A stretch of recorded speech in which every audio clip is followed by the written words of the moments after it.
रसूलुल्लाह सल्लल्लाहु अलैहि वसल्लम ने इरशाद फरमाया, अल्लाह ताला पाकीज़ा है और वो सिर्फ पाकीज़ा माल ही को कबूल फरमाता है। फिर आप सल्लल्लाहु अलैहि वसल्लम ने एक ऐसे आदमी का जिक्र किया जो लंबी मुसाफत तय करके मुक़द्दस मकाम पर आता है।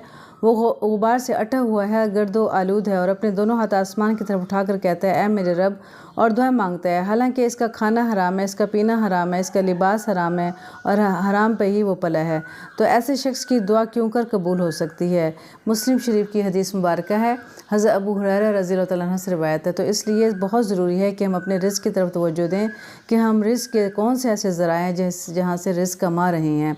कहीं किसी का माल तो गबन नहीं किया हुआ है, कहीं किसी का दिल दुखा के, दिल आज़ारी से तो कुछ हम खा पी नहीं रहे हैं, कहीं हम किसी की हक तलफ़ी तो नहीं कर रहे हैं। तो ये तमाम चीज़ें, तमाम ज़राए देखने हैं कि हमारा रिज़्क़ कमाने के ज़राए कौन से, और जहाँ से हम रिज़्क़ कमा रहे हैं क्या वहाँ ईमानदारी से हम काम कर रहे हैं।